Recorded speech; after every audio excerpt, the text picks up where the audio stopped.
What's up, everybody? My name is Lee. Some of you guys might know me as Intuition, and you're tuned into Kinda Neat. Thank you guys again for tuning in. I appreciate it as always.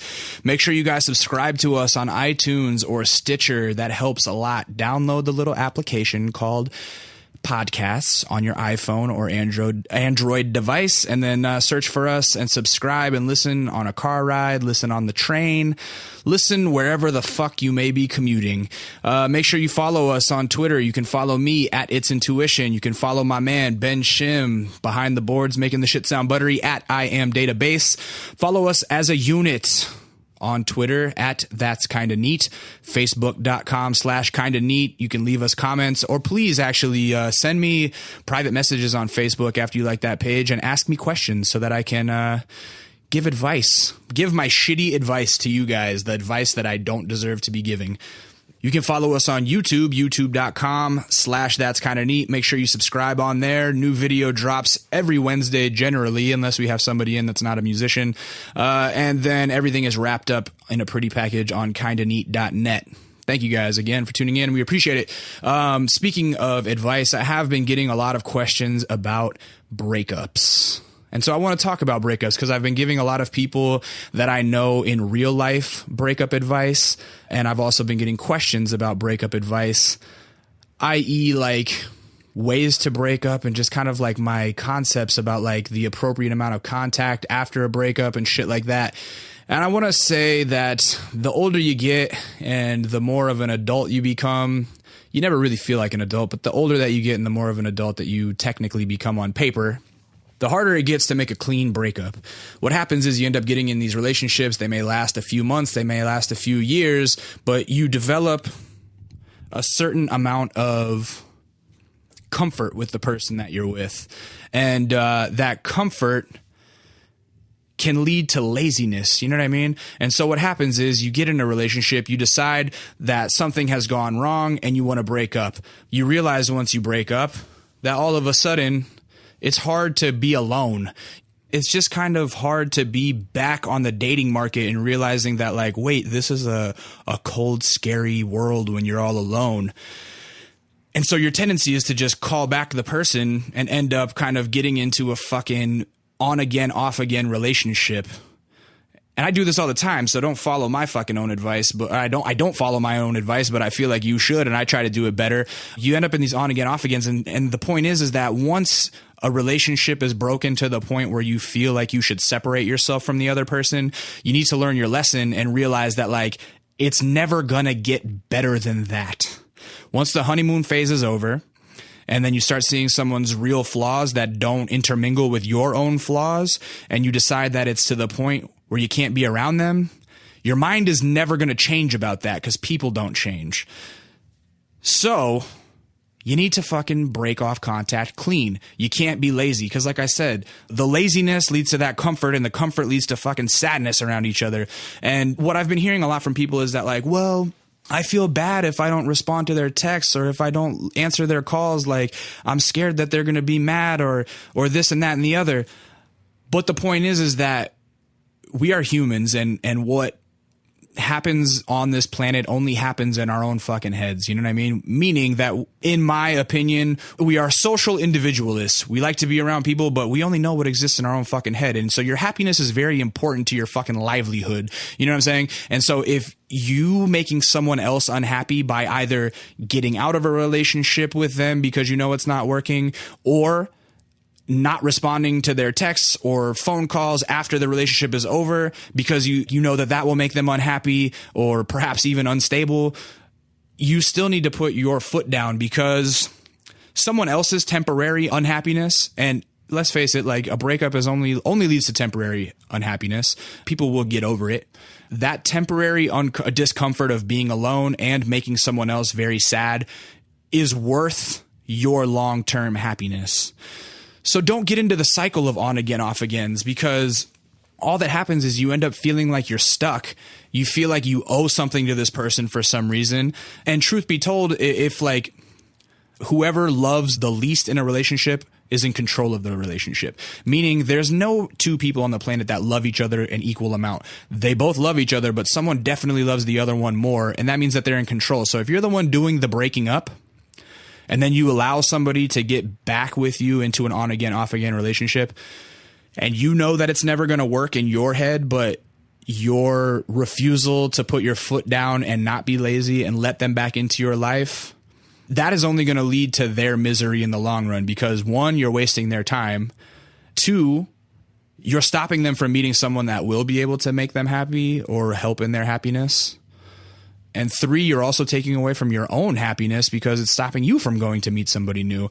So my whole theory about breaking up is that you should be very strong about it. And now ways that I've found that help this is like you make a list. This will sound stupid, but I make a lot of lists in my life. I make to-do lists, you know, I make grocery lists. When I break up with someone or when someone breaks up with me to help me get over it, I'll make a list of all the things I don't like about that person. And I'll bet you anything, if you're going through a breakup right now and you make a list of the things that you love about somebody versus the things that you hated about them, that fucking hate list is going to be longer than the love list. And anytime that you're feeling weak, you got to bust out that fucking list about the things that you hate to remind yourself. You know what I mean? But the truth of the matter is, if you do break that contact off and you do take the time to like delve into that scary world of loneliness for like a few weeks or a few months, like you're going to meet somebody and you're going to meet somebody better, and it's going to help everyone in the situation. It's not just going to help you, it's going to help them get over you, and it's also going to help them move on. You know what I mean? So yeah, breakups, be strong. Don't text your person, don't call them, don't get drunk and email them. Just avoid all of that shit and be uncomfortable for a while, because that short-term discomfort and unhappiness is going to lead to long-term happiness and comfort. And that is the end of my rant. And I hope that helps some of you that have been asking me about your breakup problems. And hopefully I will follow my own advice, because I just this year got into an on again, off again, and it was all bad. And I should have just known from the jump not to get back into it. So yeah, this week on the podcast, we have a young man named Kyle. I randomly kind of found out about him. I saw his video, when it came. I saw a big video that like went, got 1 mil or 1.5 million or something like that. Came out like 8 months ago I think it's called Keep It Real. And I was like, oh yeah, this is tight. It's kind of like this Gambino vibe. And I liked it. And then I kind of forgot about it. And then on a photo shoot, I ran into a dude who works at the label that he works at, and he was telling me about him. And I said, oh yeah, I think I heard of that guy. And I saw him in the office, and then I got home and Googled, and I was like, oh yeah, this kid's music's tight. So I started working to get him on the podcast. Turns out he's only 20 years old, so I'm quite a few years older than him. But the crazy thing is, he started working on rap when he was 11. So we've kind of been rapping for almost the same amount of time, because I was a late bloomer into this shit. And so he's put his hours in, and it was a really good conversation. He's from up in Ventura, just moved down to LA this year. And I like what he's got going on. His manager, Nolan, is a really fucking cool dude. We all got to chopping it up, and I like their vibe. I think some of you guys, particularly the younger crowd that tunes in, is going to vibe with his music. And I think all of you guys will enjoy this conversation, because it's kind of this weird thing where there's this weird kind of half generational gap between us, where like he was born when I was kind of in my formative rap years. He was born the year that 2 of my favorite records of all time came out. But yet and still, even though I probably relate to his music or his parents' music taste more than his, like we still kind of probably listen to the same shit now. I'm in this weird like halfway between both of their age thing. And so it was an interesting dynamic, and I was very impressed by his work ethic and the things he had to say. And so I think you guys will enjoy this conversation. So yeah, without further ado, here's the conversation with my man Kyle.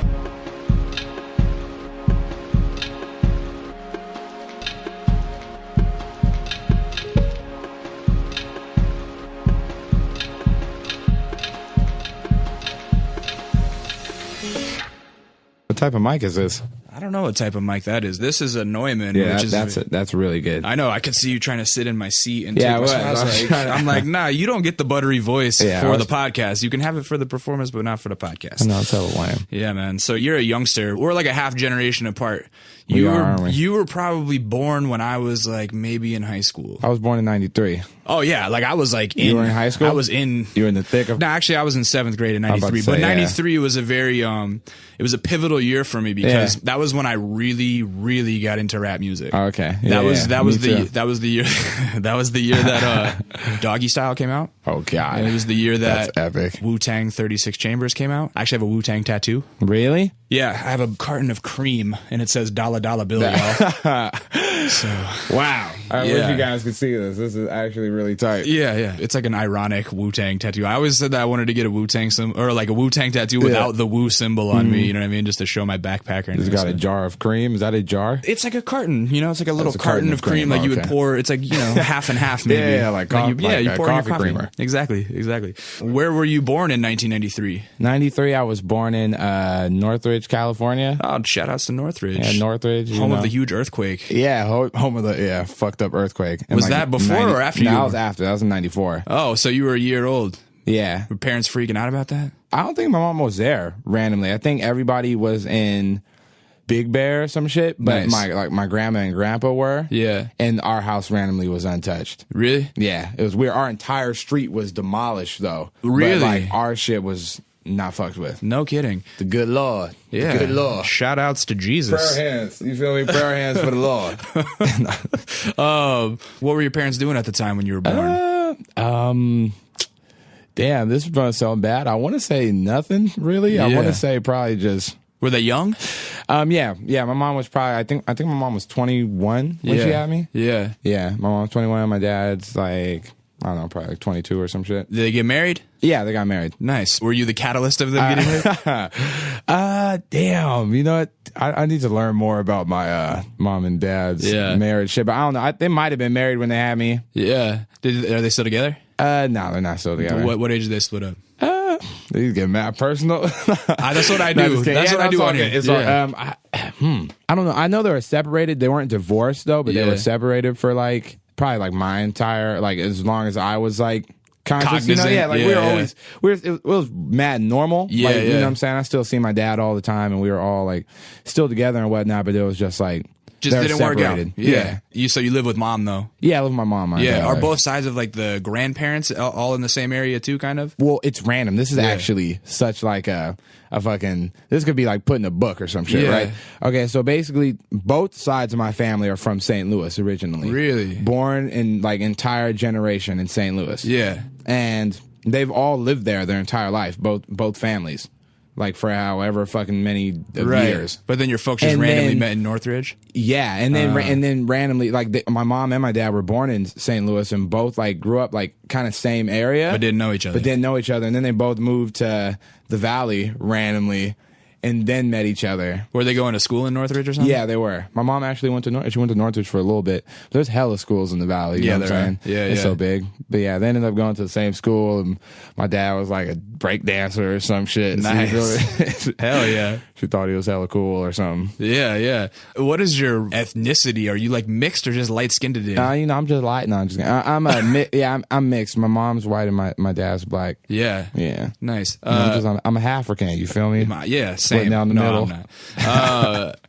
Did the grandparents still live out in St. Louis then? Nah. Because, their parents had to move out here. Oh, okay. So it's like just their little these two families from St. Louis just move out at the same time. To the same area. Yeah. That's crazy. Same time. That's super weird. It's hella weird. It's the weirdest thing I've ever like...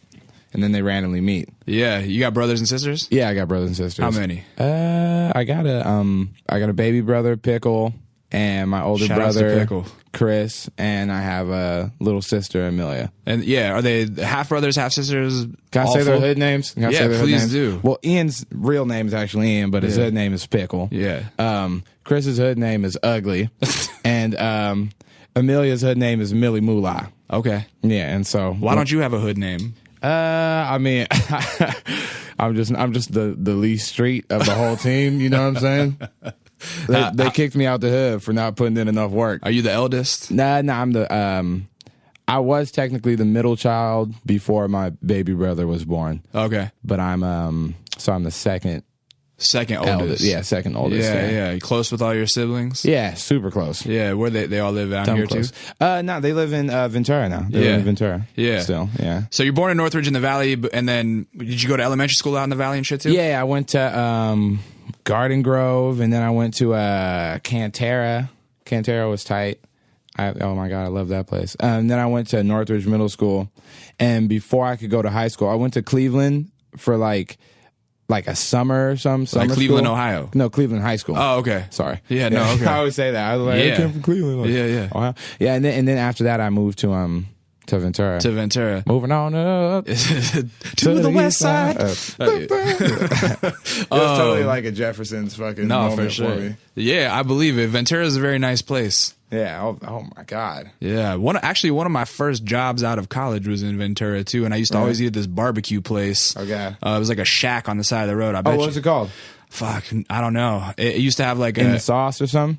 It's in the sauce. Yeah, in the sauce. It's in the sauce. Yeah. Dude, I used to eat there fucking every day for lunch. lunch. I used to eat there every day. That place is bomb. Like, it got to the point where, like, the people that work at a place start to know your name. Yeah. But then they start to know, like, what you're going to order. And then you start to feel like a fucking lonely asshole because you're there every day for lunch. And it's like... Yeah, it was across the street from Ventura High School where I went to. Yeah. So I ate at that bitch every day. Yeah. Right after I graduated from Brooks, I was working at a little, like, portraits. I was probably the portrait place that took your high school portraits, to be honest. Oh, really? Yeah. I used to work there as a retoucher. They fucked me up, by the way. I just want to. I believe it. It's probably because I retouched it. No, yeah, but I don't know. They slayed me. But anyways, yeah. So yeah, I used to eat there. And I was telling you earlier, like, my grandmother used to live in Ojai, so Ventura was like one of my fucking. It holds a special place in my heart, and it sounds like it holds a special place in yours too. Yeah, it really does, man. What was the move like?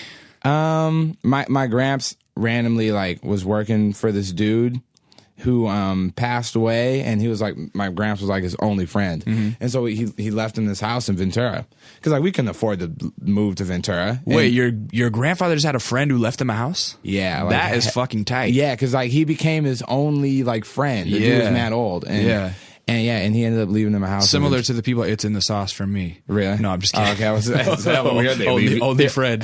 Yeah, they're like, oh, we're gonna leave this place to Lee. No. Yeah, but and so then we moved there, and it was like. It was totally like change of life. It was totally different. Yeah. How many people moved into the house? 8. Wow. How big was it? Like, hey man, we all on. We going to Ventura, bro. Yeah. It was. I mean, it was a big enough house that, you feel me, fit us all. It was probably like. So what was grandma and grandpa? A couple aunts and uncles or something. Yeah, my aunt and my cousin, my older cousin, and then me, my sister, my brother, and my mom, and we all lived there. Yeah, and we had it cracking. How many people did you share a room with? For a second, like at times like 3, but then like 2 most consistently. Yeah. What part of town was it in? It was in Ondalant. You know Ondalant? Like the East End. It was in the East End of Ventura. Yeah. So did this change your lifestyle in that, like, all of a sudden you're like going to the beach and shit? Yeah, it changed that shit up completely. Because living in the valley, like when you went to the beach, it was like an entire day That's a thing. trek. Yeah, it was a hell of a trek. It was like the entire day. You got to pack a cooler and an umbrella. All that shit. And then it was just like, it was just so much all of a sudden you're just like skating down to the beach. Yeah, life was just like, you just saw like more like simple, like natural, like beauty shit. Like it's just life was like the landscape was so like relaxing. You know what I'm saying? As compared to like the valley, everything stacked on top of each other. You can't see, like when you just look down the street, you just see fucking lights. You feel me? Yeah. Just stop signs. Can't for see miles. no stars. Yeah. You don't see shit like that. Yeah. And then when I've always wanted shit like that. You know, like in the valley, I would just be like, come home, stare at a palm tree. Yeah. Like, you feel me? Like the one palm tree we have, and like watch wind move the fucking leaves and shit like that was like really relaxing to me. And then you just went to Ventura, and that's all it is. It's like fucking just Yeah, Ventura, man, it's really like a beachy town, even in the smells. Like you can smell the beach from the mall and shit. Yeah. Oh my god, me and Nolan were driving home because we live in downtown now, but we were driving home to Ventura like last week or some shit. Yeah, I literally like downtown smells like ass. Oh yeah, downtown LA. Downtown LA, so bad. You can't really ever tell if it's like human feces or dog feces that you're smelling. I just go ahead and I always take the risk that that's man shit. Yeah. So don't step in it. Yeah. But and we rolled down the window, and I just started laughing. It smelled so good, I was laughing. There's something about like when because I drive to Santa Barbara a lot still. Like I was telling you that that's where I was going to college, and so my producer still lives there, so I go up there to record. And I always, like when you're driving up the 101 and you go like kind of there's like under this overpass, but then right to your left hand side there's like the Ventura Pier. Oh yeah, when you're going like up to Santa Barbara. Yeah. When you're going up to Santa Barbara and you see the Ventura Pier right there, and it's like there's that like little seafood place right there on the end. And that neon sign, right there is where I'm like, oh man, I'm in like Central California now, and it fucking smells better, and you want to roll down the windows and shit. You know what I mean? Stick your hand out the window. Dog. paradise. That's just what I would describe it as. Yeah. And it's like funny because people who live there know it's good, and people who live there their whole life know it's good, but they don't really like. You can't really appreciate that place, unless you just lived in somewhere it's like where motherfuckers are just stacked on top of you. You know what I'm saying? Yeah. And it's like going out there or really fucking fuck up your head, like change your whole thought. I was process. I want to just reprimand Ben really quickly for being so late today. So I Am DTBS was very fucking late today. So I want to clown you real quick for that. But for the audience out there, while we were waiting for him, we got into a conversation, and I was telling you, like, you know, Ventura is one of those places that made me fall in love with California. Yeah. And one of the things that I really noticed about it as a kid when I was like 15 going down to visit cousins and shit, it seemed like it was straight out of a fucking Sublime video, dude. Like, everybody is just in like white tees and Chucks and cut off Dickies. And like, dude, we would go to parties there as 15-year-olds, and like the parents would be out there drinking with the kids, like, oh, hey, dude, you want a Tecate? Like, it's cool, man. As long as I'm here, it's not illegal. You know what I mean? Like, fuck, oh yeah, you smoke weed? Let's smoke weed. Like, it's such a fucking California beach town. It's as California as it fucking gets. Yeah, and there's like, really, you know, and then in Oxnard, there's hella lowriders and shit. So it's like you just get this like really big California. It makes you fall in love with being like from California, and like being from the Valley. It's like I was just born. It's like I didn't really like. It's not like California extreme. You know what I'm saying? It's just like really. It's just like I don't know. It's like it's suburbs. It's suburbs and shit. It's just subtle. You know what I'm saying? But like going to Ventura is like. No, you're on the fucking beach. You feel me? Like this is it's as California as beaches it up gets. there in Carpinteria. And that's like has a lot to do with like what influenced like you know what I'm saying my music and like my style is like being in just living there and falling in love with like that shit. You know what I'm saying? For sure. What were you like as a student in the Valley? Student? Yeah, were you a good student? Smart guy? Yeah, you know what? I was always smart. Like I always passed everything. Yeah. But I was just like I just if I didn't love the subject, like if it wasn't history or some shit like that, I would just do enough to like get by. Like I was sleeping through hella classes. I remember one time I woke, like I was asleep the whole class. The teacher was like, yo, you know, Kyle, you're supposed to do like this whole study guide packet for this test coming up. And I was like, honestly, bro, I was like, I don't need to do the study guide. Like, I already know what's going down. Yeah. And like the whole class was doing the study guide, and he was like, what the fuck? Like, you can't just say that. And I was like, look. If I ace the next test, if I don't miss a question, I don't ever want to do a study guide again. And he was like, and if I didn't, I was gonna have to like. Some bad shit was gonna happen. Right. And then like the study guy came and I didn't miss a fucking question. I was like, all right, so I'm not doing this shit no more. And then for the rest of the year, I just didn't. How old were you when that happened? That was like, I was probably like 14 then. That was actually in Ventura. Yeah, I was probably like 14 then. I was just like, bruh, like I'm, you know, so like I could have. So stuff kind of came easy for you. It just came easy. So I wasn't, and it wasn't really, I wasn't like in love with like fucking, I'm smart. You know what I'm saying? So like, I like instead of like taking hella electives and instead of taking hella shit to like focus on getting into college and shit, I took like drama class like 4 times or some shit in a day. Like I just like, which kind of maybe consciously or subconsciously helped you gather like a stage presence. Yeah, totally. Yeah, I come from like a musical theater background. Yeah. Oh, our mom and dad musical or what? Oh yeah. My dad's a rapper and whatnot. Get the fuck out. Yeah, my dad's a rapper. Did he ever like make it anywhere? I mean, I know like my dad's DJ Quick. Yeah. No, my dad is Pac. Not just kidding. And my dad was randomly like Pac or some shit. My mom was like Lauryn Hill, like some one random combination. I'm like, wait, can we get your mom on the podcast? That'd be shit, no. I don't know if Lauryn Hill does shit. How long was your dad rapping? I think he was rapping like his entire life too, and he did like a lot of like you know what I'm saying. And he was rapping and shit before it was like everybody who rapped had a chance of popping off. Yeah, because when it was like mad like fucking. Well, yeah, in '93 when you were born, it's like in order to record, it was kind of like you had to know somebody in the know, or you had to be the tightest. Yeah, you feel me? He was doing it back like when it was like. It was just like kids like starting trends and shit. Yeah. He swears to God that he was the first person to do the like reverse close thing. Oh, he beat ABC or Crisscross to it? So he was like, his whole thing is like, he don't fuck with Crisscross because they took his style. Oh, that's shit. Like, you feel me? That's like damn. That's like his, I don't know. That's like his whole like He swears to God that they took his style and he don't fuck with him, and he gonna catch him slipping. You hear that, Jermaine Dupri? You're about to catch a bad one. You're about to catch a bad one, from bro. Kyle's dad. Yeah, he's solid. Yeah, he be whooping ass. Have you heard his music? I've never actually heard one of my dad's recorded songs. He did say one time he was working at a liquor store in LA, and he said Dre walked in. Get out. And he said that, and he was working there when Dre was ordering his shit or whatever. He was like, yo, like, let me rap for you or whatever. And he said he rapped for him, and this epic fail story. He said he rapped for him, and Dr. Dre was like, this shit is tight, and gave him a number to call to the studio, and he said he lost it. Get out. I was like, bruh. Wow. Your life could have been very different. Yeah. Wow, that's crazy. I thought you were gonna be like, yeah, he rapped for Dre, and then 2 weeks later the song came out on a Snoop record or something. Yeah. That would have been awesome. And too. then 2 weeks later he ghost wrote the Chronic. So I'm not, your dad is amazing. Yeah. That's tight. But did he listen to a lot of rap, or what did he listen to? He listened to. So is he putting you up on game from an early age? Yeah, I didn't know what rap was until I was like 10. Yeah, because I lived with my mom in my entire life, and your mom's a cracker, so she's listening to country music. God. No, I'm just fucking with you. Nah. She was my mom was listening to like Nirvana and like Sublime and shit like that. You know what I'm saying? Yeah. And Weezer and shit like that. And that was her shit. And back then, I you feel me? All you could listen to was on the radio, or like what was on TV or some shit like that. And like my grandparents ran the TV.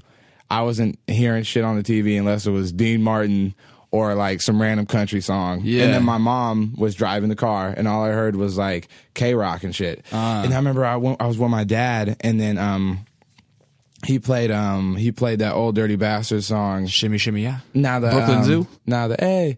Dirty. Oh really? Yeah. Oh man, that's the way first, later. That's the first song. That's the first rap song I'd ever heard. That's so funny, dude. And that's like, that has a lot to do with like what I do now. Yeah. But I was like, damn, like this is tight. That was like Khalees's big debut into the world too. That's Khalees singing the hook. Did you know that? You just dropped that on my head. That's actually tight. It's really funny, like, because I'm like this half generation older than you and probably half generation younger than your parents. So like I'm like in this weird in the middle. Somewhere. Yeah, when you're like, my mom used to listen to Sublime and Nirvana and Weezer, and my dad used to listen to rap. I'm like, yo, I fucking listen to all the same shit that your parents did. But I also probably listen to the same shit you do now, which is so weird. But anyway, that's cool. That's a great place to be. It is. It's cool. It's strange getting older though. Anyhow, that's a whole different aside. So your dad plays Old Dirty Bastard, and featuring Khalees. Yeah, I mean, produced by Pharrell. Oh yeah, I just found that out. Produced by the Neptunes. I just found out like how long Pharrell's been the shit. Like, you know what his first? It was the something about Shake the Room or something. No, Shake Your Rump. Shake Your Rump. Yeah. All I want to do is a zoom when he was 17. Yeah. I found that. I was like, with Teddy Riley. That was 92, right? Yeah, with Teddy Riley. I used to fucking call in. We had one radio station that played pop music, and because I'm in North Pole, I'm from Alaska, like I was saying, and it was 98.1, and I would fucking call in like 4 times a day, going, "Hey, will you guys play Shake Your Rump?" Because they would never play. I'm like, "Will you play Shake Your Rump, please?"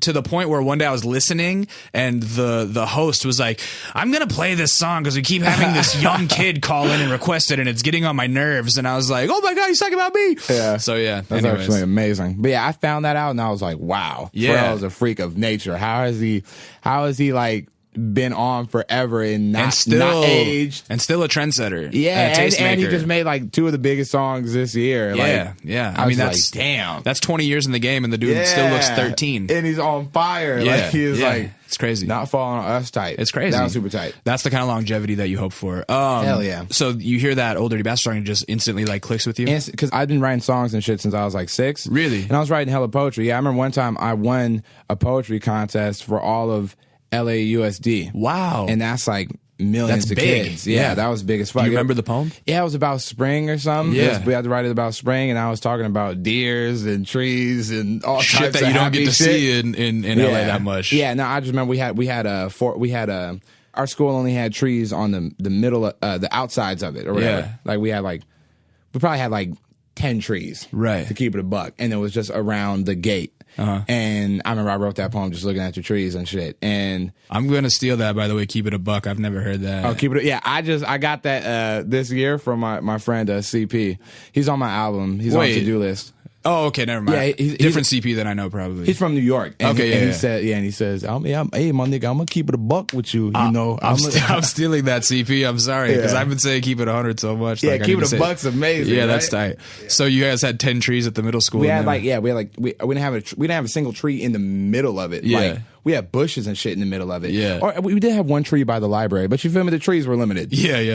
And we had them around the gate, and I wrote that shit. And so I've been writing songs and poems, and I was super into music. Yeah. And at 10, it's like when your brain is really starting to grow and you're really starting to like become good at something or like suck at something, and you're really passionate about it. And when I heard it, it was just on after that. I was like, man, this is like the tightest shit ever. And I just writing hell of just raps. Yeah. Just rap. You feel like right? Absolutely. You know, coincidentally, even being a half generation older than you, I have a very similar path in that, like, I started writing poetry when I was 8 or 9 in 3rd grade. We had to write a journal entry, and I asked my teacher, we had to write a paragraph every day, and I said, hey, instead of writing a paragraph, could I just write a poem? Because a paragraph seems so long, even though it was 3 sentences, it was a paragraph. I was like, can I write a poem every day instead? And she's like, yeah, but it has to be 4 lines. So it had to be 4 like rhyming lines. And I was like, oh yeah, cool. Because that like in my head seemed easier than writing a paragraph, you know? That's way easier. But also coincidentally, you say you only had fucking 10 trees at your whole school. I actually grew up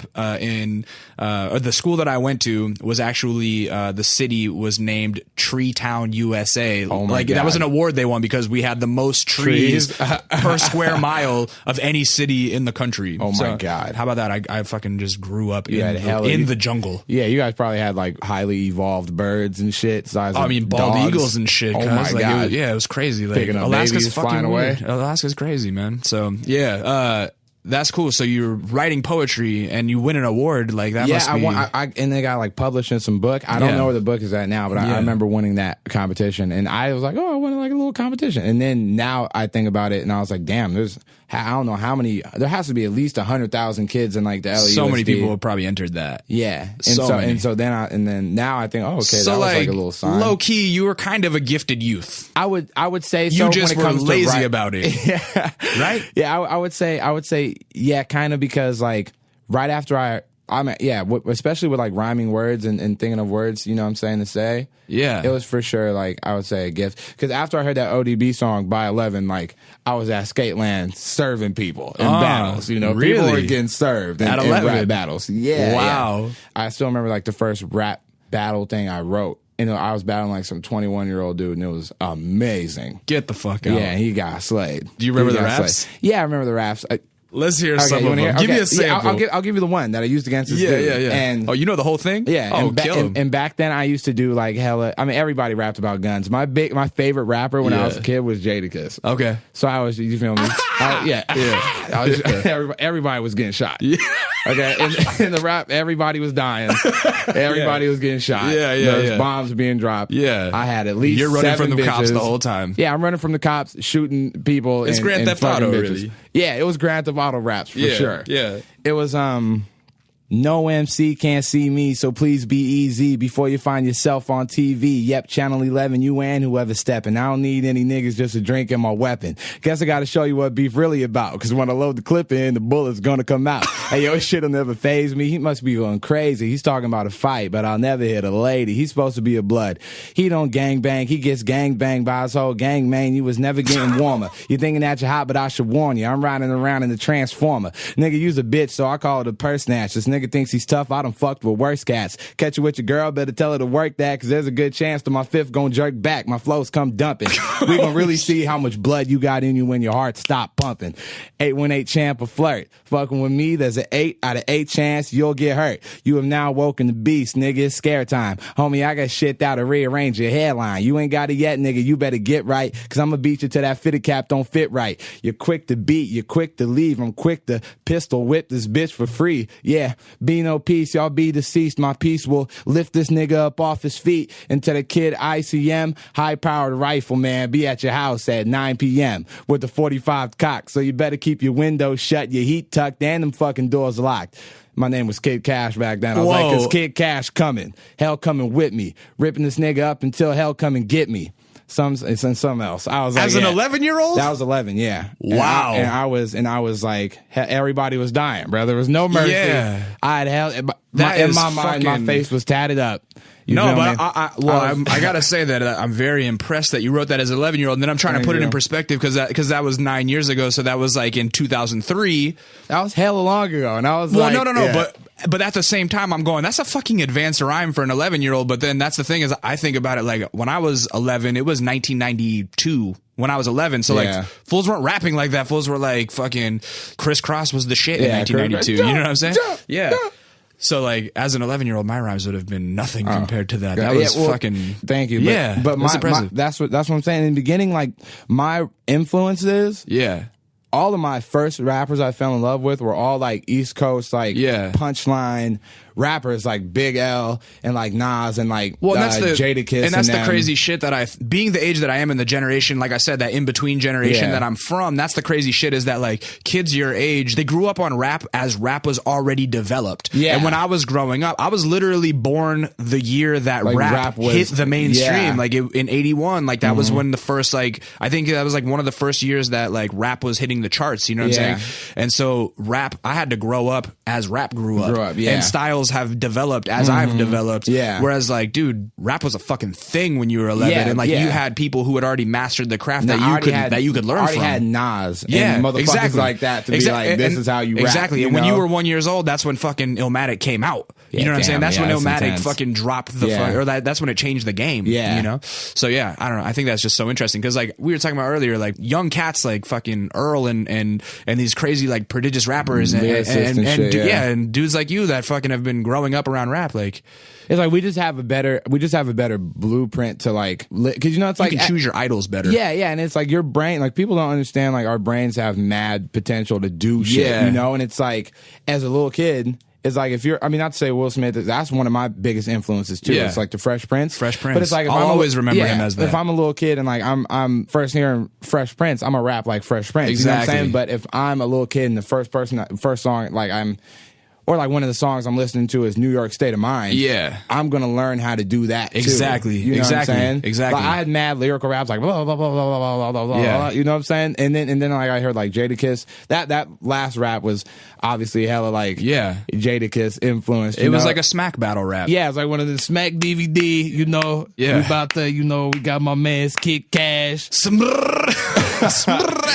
No, but fucking that's the crazy shit now. And like and now the media moves so fast that like kids that are 16 now are going to be influenced by motherfuckers like you, and then all of a sudden there's going to be this kid who's like gonna, you know what I mean? Like it's just there's kids that are being influenced by kids that are only a few years older than them, and then they can sound exactly like them because your brain can sponge things up like that. It's like it's only going to get more and more and more technical aspects of all music are always only going to grow because there's always somebody that comes out and learns how to do something that nobody else could do before. And then when somebody else is born, their first person they hear is that. And they're going to learn how to do that better than that person. Well, you know what I'm saying? But then there's a certain plateau with it where you only want to get so technical before it becomes unlistenable. Yeah. Totally. You know what I'm saying? Totally. Yeah. And I think that your music is an example of like you obviously have a technical background, but you've learned how to fucking tone it down and make it catchy. Totally. Yeah. And that's one of the most important parts of my career. Yeah.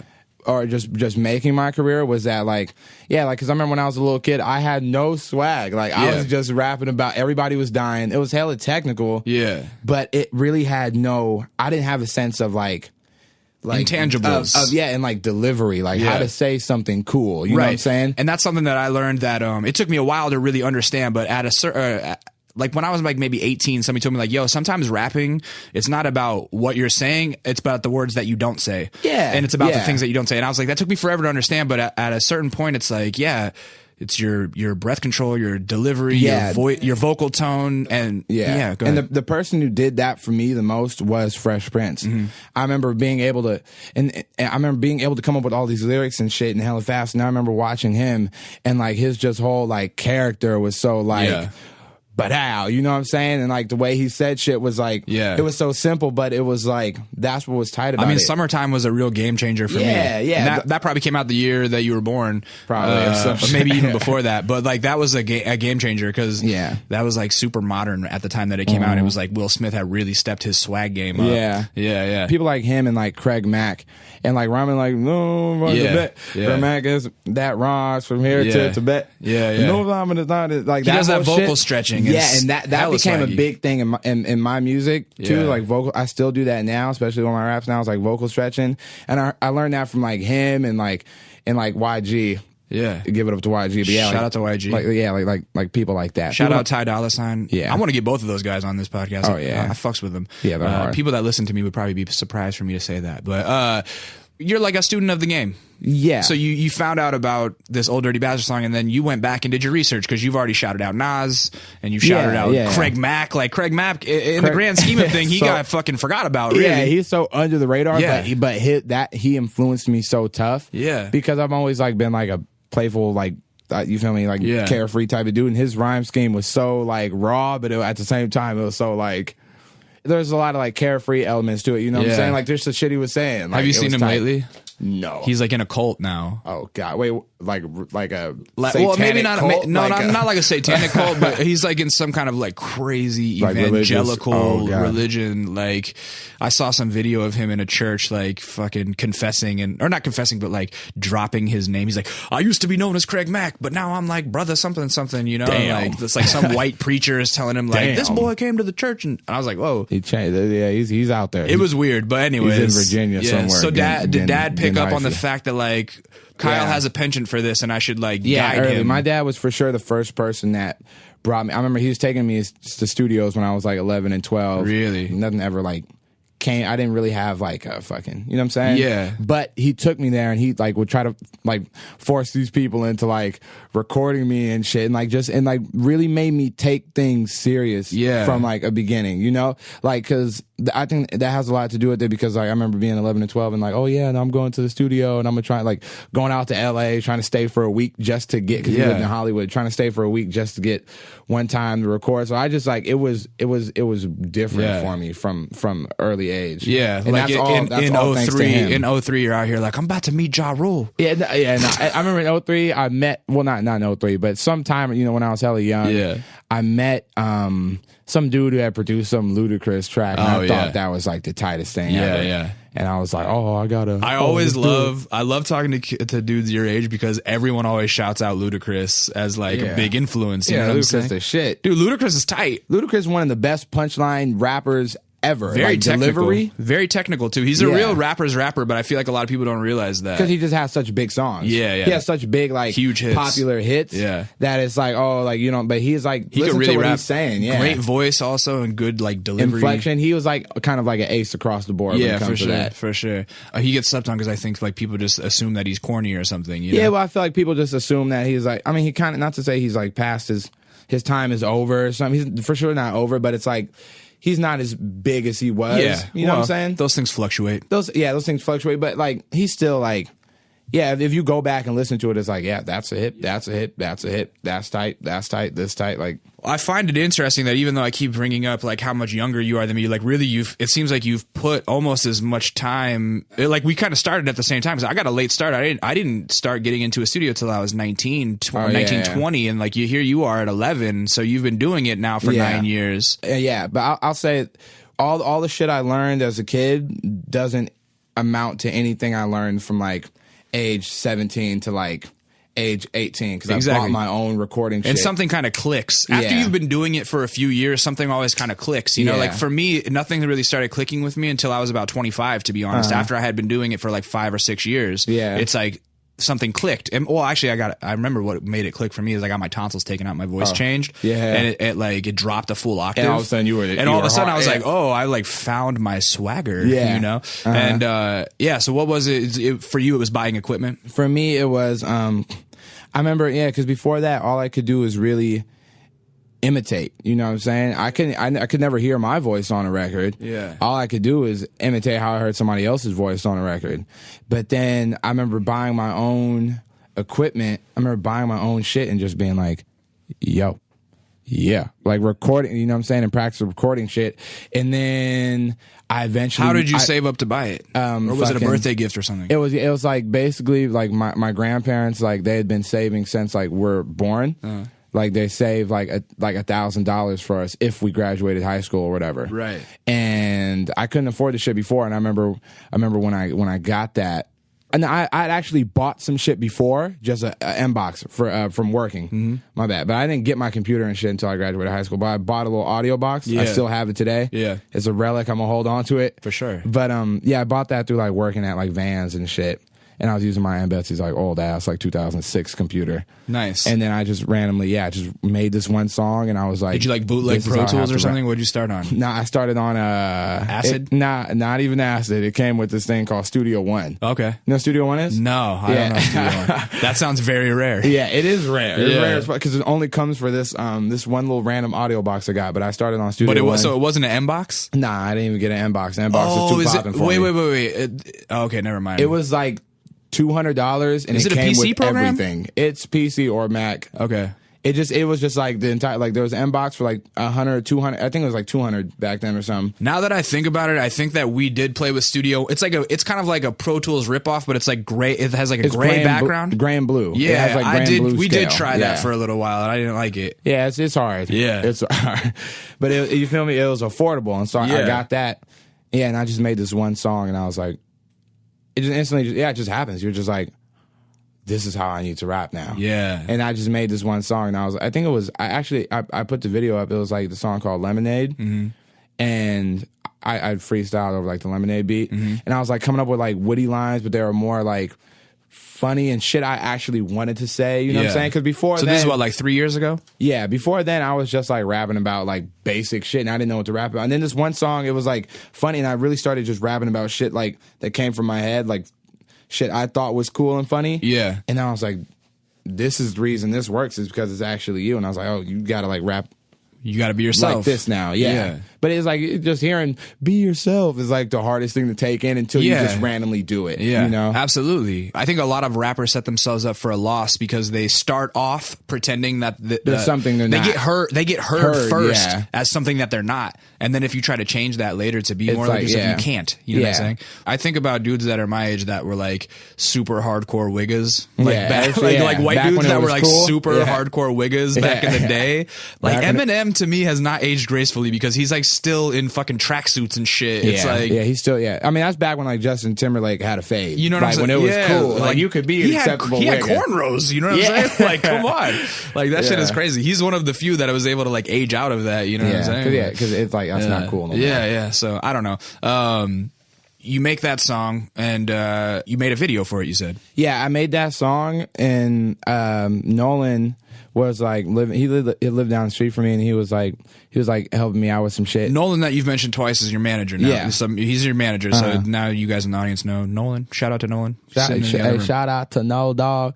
Banging the hood. Young No though. Yeah, young No with no hoes. No, just kidding. Oh, so did you guys grow up together or was that? Nah, I just remember I made this song for like my high school. Yeah. It was a ripoff of Wiz Khalifa's Black and Yellow. Okay. I called it Black and Gold. Hell yeah. Those are our colors. Of course he did. He had heard it and he like said something to me about it. And I was like, oh, like, thanks.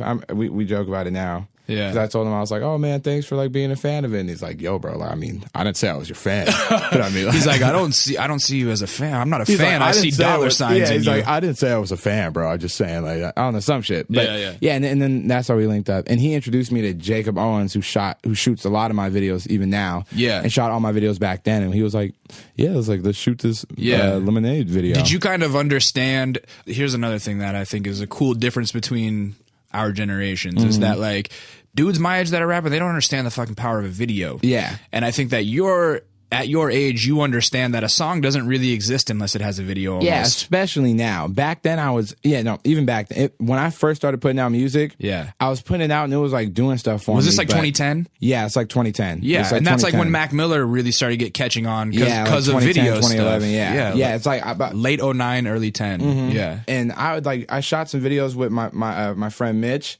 and they were all good and stuff too.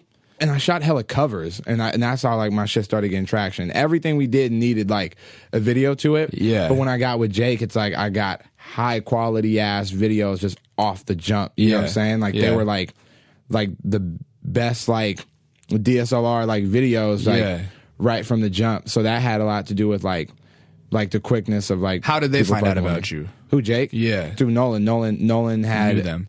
Knew him. Yeah. Through a dude named Samson. And who were they working on before they met you?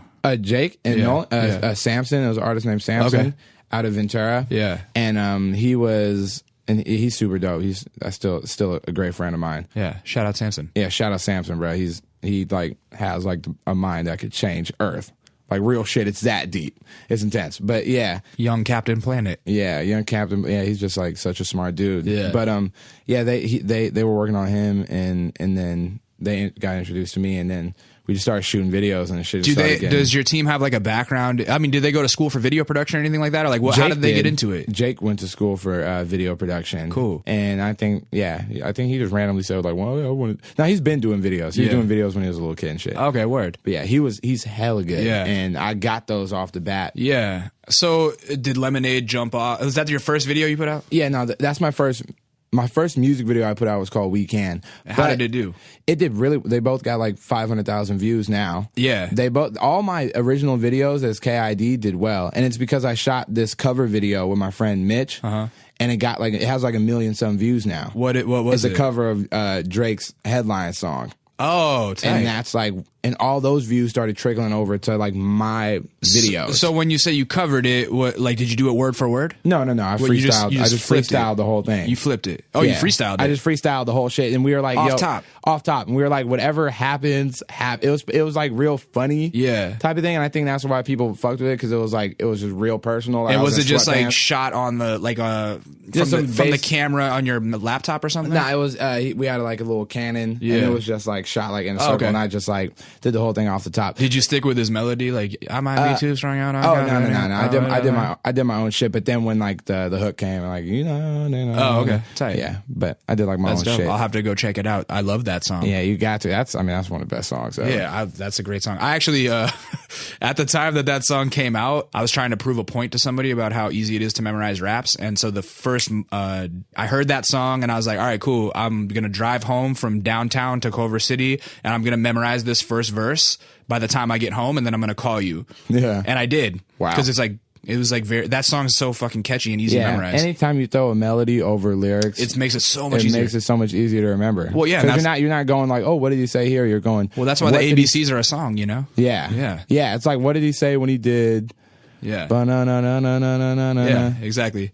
No, definitely. And writing songs to a melody makes it that much easier too. Writing lyrics. But anyway, so you did that, and that was the first video you put on your YouTube channel. No. The cover? Nah. The first video I put on my YouTube channel was a video called The Feeling that was directed by my friend Mitch. And it was like, that one was really cool. Obviously, you could tell we were fucking hella little. That's why it's the very first video. Yeah. What I'm getting at is that, like, it seems as if you went into this with a plan. Like, you knew how to utilize. Did you have other YouTube dudes who you kind of like had figured out, like, oh, wait, this can be a real resource? Yeah. Well, yeah, it was really. Like I released like 2 mixtapes at first, and I wasn't really thinking about YouTube that much. But then, like by the time, and those mixtapes were hella old. I released like 3 mixtapes in 2010. Okay, and then by like the third, by the second one, I was all like, oh, like we need to like shoot videos and stuff. And Nolan had been showing me like people and shit on, and this is when I got my first computer. You feel me? I didn't like, and Nolan had been showing me people that are like shooting videos and shit like. And it's getting traction. What was he showing you? I remember him showing me like the French video, and I remember watching the Mac Miller shit. Yeah. And being like, oh, they just did this like this, just like how we're doing. We need to put these up. Yeah. And then I remember Mitch had told me when Headlines dropped. And Mitch and my brother Chris, and they were like, man, this song just came out like 19 hours ago. Yeah, we uploaded our video up. within 19 hours of that song being released on YouTube. That was smart. And we thought, let's just call it Drake Headlines cover. Yeah. You feel me? And it's going to be hella big. And then we did that, and that's how my first shit like popped off. Yeah, that's the thing. Trying to like figure out little ways to like get traction on the internet. Well, that's the thing about YouTube. Like, I do like some consulting on YouTube sometimes and shit, and like people ask me like, oh, songs to cover, and I'm like, like if it isn't super old and a clever idea, like it needs to be something that literally just came out 4 hours ago, because people are going to learn it that fast and fucking put it up, and then it's going to be inundated. You know what I mean? Especially if it's somebody like Drake that like covers are looked for. So it was just a win-win situation. Like if somebody's trying to cover a fucking Lady Gaga song, you better be in the studio with her fucking covering it while she's recording it, because otherwise the day that it comes out, there's going to be 1,000 of covers. Yeah, and you're just going to get lost in the mix. If you're the very first cover that's on YouTube, it's like your shit's just going to go hella views. And at first I was like, nah, I don't want to do this. This is lame. And so I just freestyled the whole thing. Yeah. And then turns out that's the entire reason. Like people started looking at my videos. And did you notice like subscribership grew pretty fast with that? Oh yeah. No, our subscribership got to like, I don't know how many subscribers that YouTube channel is on now, but it for sure got to like 12,000 or something, like hella fast after that video. Yeah. And that video got 1 million some views. Our next video. How long did that one take to get 1 million? It got 1 million like last year. Yeah. So I'll say like 2 years. But it broke something. like 100K pretty fast. Yeah, it broke 500K hella fast. Yeah, there you go. And that trickled on to all my other music videos. Exactly. And so now those all have at least over 100,000 views like, per thing. No, yeah, because I remember when we were talking about this earlier, but like when I saw the video Keep It Real? Yeah, Keep It Real. I think I saw it maybe 3 or 4 days after it came out, and it had already a few 100,000 views. Yeah. I'm one of those people where I look at, like, numbers make sense to me. So I started looking at the likes and the dislikes and the amount of comments, because I was like, maybe this is paid for. Yeah. And then I was like, oh no, these are fucking real views. You know, just a fine Southern I'm gentleman. Like, hey, I'm like, this motherfucker's really swagging it out here. Yeah. I'm like, I never heard of him, but he's obviously killing it. And so, yeah, like, I could tell that you guys and your team has like a grasp of YouTube and you're doing good. Yeah, I think my very best thing out of anything I do, whether it be writing or this or that or performing, has to be just having visuals. Yeah. Every visual, I think I just have the best. Like, I mean, obviously, there's like people like maybe don't have the budget to compete for. Yeah. But in my level, I think my very best skill is visuals. Every visual I put out, we put hella time into, and we don't release it if it's not tight. Right. If it's like not like oh wow, this video is hella good. Like we're not trying to put that out. Yeah, which is an important thing. It's important to have a good filter for yourself, whether it be with writing or visuals. If it's not good, don't put it out, because people will only remember the last thing you put out. Yeah, we're not trying to put out any mediocre video. Like, our videos are like all super good. At least from, you know what I'm saying, what I hear from other artists and shit. Yeah. And what we believe is like that we just have a high quality video. Yeah, like, I've seen them. I jerk off to them. Oh, okay. No, I'm just kidding. That's terrible. So the videos start catching on, and then what is the catalyst that makes you move to LA, and like how did you get involved with indie pop? Well, Nolan had known Carnage. Yeah. DJ Carnage. Yeah. Shout outs to Ham on Everything. They've had him play some of their parties, I think. Yeah, I mean, shout out to Carnage. Shout out to Carnage. He's the shit. Yeah. He had told him, like, he had showed him my stuff, and we were like, you know, let's like get a session, let's work. And I went over there and I made that song Silver Platter with him, like, just the first day, just on some like fun shit. And he showed me to like the Cataracts and like indie pop and like all those people, and they were like, yeah, like we should work with him too. And that's kind of how that gap bridge. Carnage is the one who like introduced us to them. And this is why you're still in Ventura? That's why I'm still in Ventura. Yeah. And how did he hit you up? Just like through Facebook or some shit? No, I don't know. He knew Nolan somehow. They had met each other like on the road or something. Yeah. And then he made that whole thing happening. And so you moved down. Did you just have a meeting and it was just like everybody vibed? Yeah, I mean, we just had we had a meeting, and I was just around the office a lot with them. You know what I'm saying? Just like hanging out with them. Like just driving down from Ventura? Yeah, just driving down to Ventura, whether to go to a show, like whether to work with Carnage. Yeah. Like I was just around the office with them for a long time. Yeah. And it was like everything it was like such like a family feel, like from the beginning. You know what I'm saying? Everything was super small and super close, and I got to the point where I just felt comfortable. I was like been going over there for fucking months. Yeah. You feel me? I just felt comfortable, and then I was just like, yeah, we should work with them. And then we decided to move down there. Yeah. So what's the move been like? Do you miss Ventura? Sometimes, bro, honestly, I miss that. I miss it so bad, like when it comes to like just chilling and stuff and like inspirational shit. But Ventura is such a nice landscape and place. Yeah. That you can't, like, I don't know how, like, I was even working hard when I lived there. I don't know how I was doing that now. Because, like, now that I'm in LA, it's like there's nothing, I don't even want to, like, especially downtown, like, like, you know what I'm saying? It can be depressing. It can be depressing. Like there's no point to even chill outside like that. All I want to do is be at the studio. You know? Right. All I have to do is work. There's nothing else like fun to do in downtown besides like fucking work. You know what I'm saying? Yeah. So like it's good. What's your output like? Like, are you someone who's a very prolific writer where it's like you just stop in the studio and a song pops out that day? Or is it more of like do you like to write by yourself? What's that like? You know, I don't know. It's especially when I was in Ventura for sure. It was like I just sat down and I just shit a song out, and it was good. Yeah. And in LA, I've been trying to like I've been switching it up and shit. You know, I've been in it's a different situation. Yeah. So it's like I feel like I spent more time writing songs.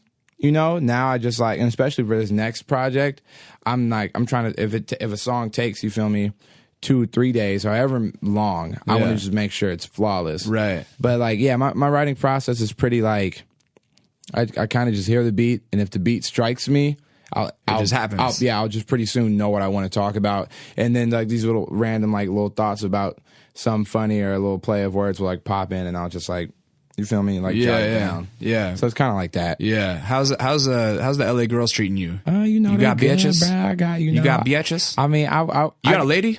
Yeah. So then don't dry snitch on yourself. So you have a lady that you love very much. That's what you said. I do. I have a lady that I love very much. That's dope. How long do you guys know each other? I still got love for the bitches. You feel me?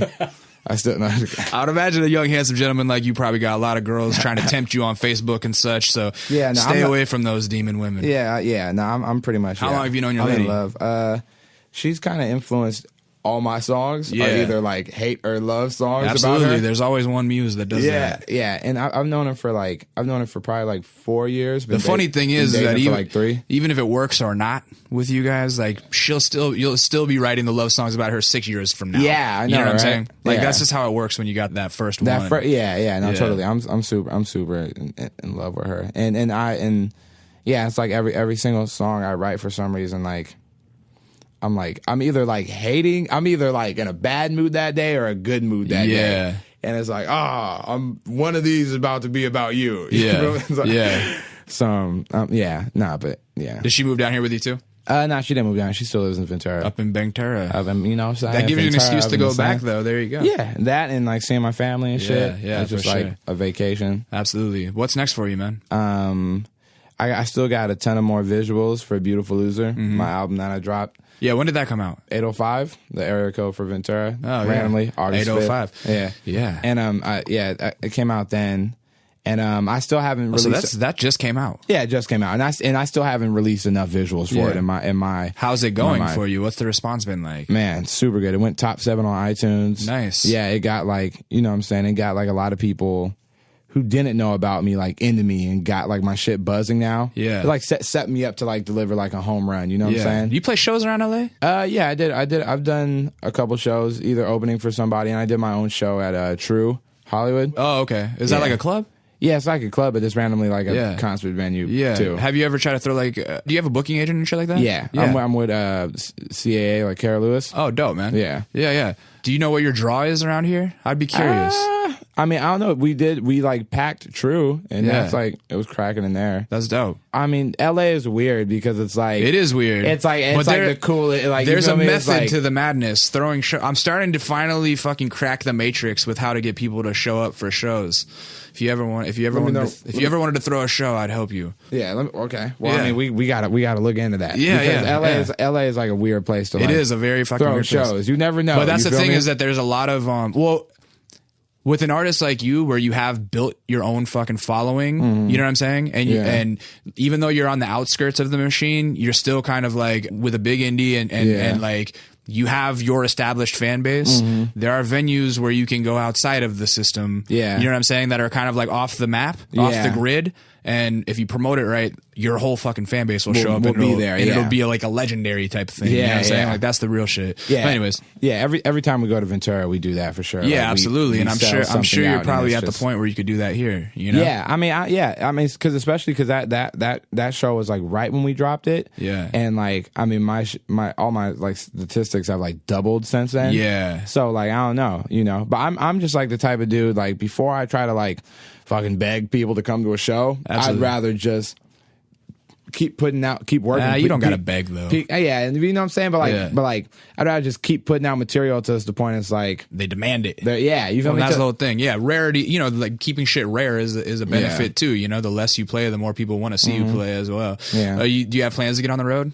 Yeah. I mean, I did like a 10-city tour thing. How did it go? Like a 10-show tour. It went good. Yeah. It went good. We got to, it's really just like the Western. Yeah. Like, you know, we did shit in Arizona and we did shit like from the bottom of California to the top. Yeah. That's like hella cities in between there, you know. It's that standard kind of Southwest run where you like loop down and through the states. Yeah, it's a little circle for sure. That's good. It went good though? It's like a B. Yeah. It went good? Yeah, it went good. And so, yeah, I don't know. I'm maybe, you know, going on the road with somebody else, like a bigger act. Who could you see yourself going on the road with? This like, who would I want to? How about this?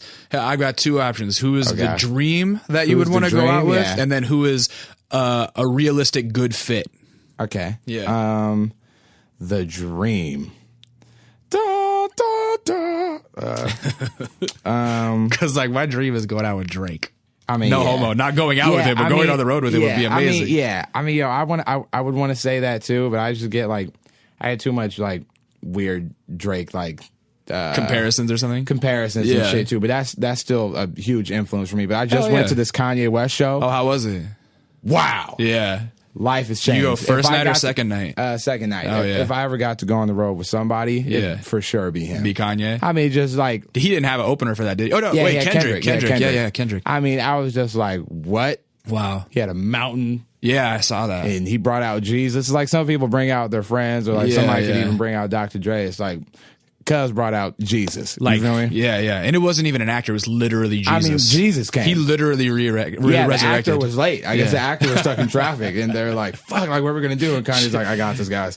How amazing would it have been if it was like instead of an actor, it was a Jesus hologram. So it really looked like Jesus. Some weird that would have been shit. so tight. Or if it was like the actor comes out, they have the actor come out, and then like randomly, like the top of the stadium breaks open. And it's like, and they have somebody float in, like the real Jesus is here. And you feel me? The actor dies for some reason.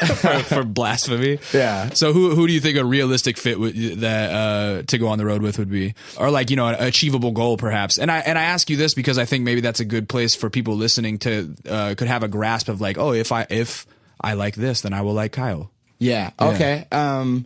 I'd really want to go on the road with like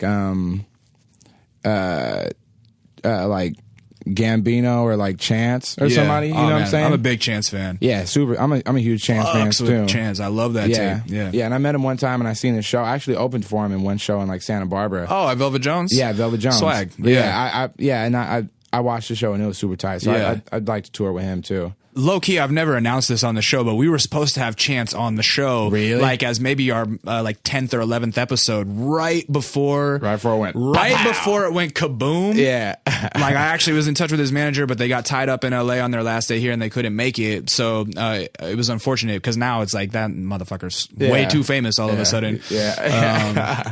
I'm curious. Santa Barbara is such a hard market for shows, for rap shows. Was Velvet Jones cracking for Chance? Oh, yeah. Super cracking. Yeah, it was like double sold out. That's good. Yeah, that's good. Because I always hear, they had to play 2 shows. Yeah, that they night, fucked it up. They sold more tickets than the place could fit. Because I remember I've heard about like some acts that are like really blowing up and that are fucking dope as shit playing at Velvet Jones and nobody shows up because like they don't really promote that well. Yeah. I mean, Velvet Jones is weird. They always have somebody super cracking. Yeah. I remember like my first show that I was like, damn, I want to see this person was like Big Sean. Oh yeah. And I opened up for Big Sean and Velvet Jones. You did? Yeah. Dope. Like, they'll randomly just have like everybody who's next up. Yeah. Kind of. Man, I've opened for so many people at Velvet Jones. Ridiculous. Yeah.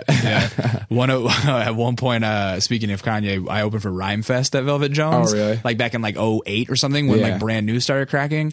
And I remember like during his set, he would always call up somebody to like rap Kanye's verse on Brand New. And he's like, does anybody have it memorized? And I was like, I do. And got up there and just murdered Kanye's verse. It was so tight, dude. So tight. It actually low-key got me laid that night. Really? Yeah, just from knowing Kanye's verse. Because nobody was there for my set. It was like my set was mad early, but yeah, so that was amazing. Actually epic, bro. Yeah. So anyways, man, where can the people find you online?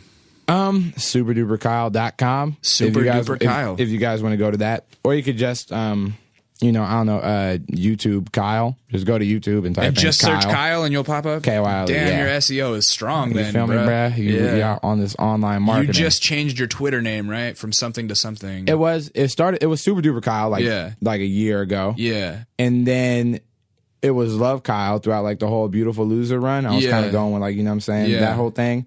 And then once that was like kind of done and I got off like the tour, I switched it back to Super Duper Kyle. So you can so on Twitter you can switch back and forth. You just can't switch it more than once, or like you can't switch it to a third new name, right? You can, you can. But really? You can switch as many times as you want. But the thing is, I remember when I first switched it from Super Duper Kyle, some kid took to Twitter and was like, "Yes, this is going to pay off one day." He took your Super Duper Kyle? He took it. So then what happened? You had to pay him? We did not. I don't think we had to. We did. Nah, we didn't have to pay that nigga. We were just like... You were like, we got this trademarked or something? Yeah, no, we just... I think he was just like... He was a cool kid, so he wasn't going to literally like jeopardize my entire shit. Just to like, but like, you just got to make sure when you switch it, just get it on some separate random account so you can go back when you want. And then delete that account or something. Yeah, because like we're holding on to Love Kyle too, just in case I ever want to like... Yeah, I feel you. Yeah. Yeah, man. Well, fuck, I appreciate you coming in, man. Man, thank you. Yeah. It was tight. What are you going to perform today? I'm going to do a track called Girls, Girls, Girls. Oh, the Jay-Z song. I know that one. No, I'm just kidding. Yeah. Oh, yeah, that is a tight song, though. Yeah, mine's is not as cool. But, yeah, I'm going to say that. It's probably better. Yeah, Come on. Is, no. Yeah. So you're going to do Girls, Girls, Girls. What is... It's like, yeah, it's probably better. Yeah, probably no. Probably no. It's not. I'm gonna do Girls, Girls, Girls for you guys. And that's off Beautiful Loser? It's off Beautiful Loser. Bonus if you bought the iTunes one. Okay, so it's a bonus track. You feel me? Yeah, and so they can find Beautiful Loser on superduperkyle.com? Yeah, there's a free version. And then there's a bonus track. And then there's a bonus edition that's on iTunes. Yeah, the deluxe. The deluxe. So you don't have to buy Beautiful Loser. But go holler at the deluxe version. Holler at the deluxe version if you want to hear that that real trap shit. Yeah, you feel me? Yeah, keeping it true. That real ATL shit. Yeah, everybody's dying in his raps. No, I'm saying, my foot, little nigga, no. Whoa. You know. That's a good New Orleans. Yeah. Be a bit. Randomly, yeah, right? Yeah. Anyhow, man. Boy, blah, man. Yeah. Okay. Sorry. I'm going to do my fucking spiel now where I go, hey, thank you guys for tuning in. My name is Lee. Some of you might know me as Intuition. You can follow me on Twitter at It's Intuition. You can follow my man behind the boards, making the shit sound buttery, Ben Shim at I Am Database, base with 2 S's.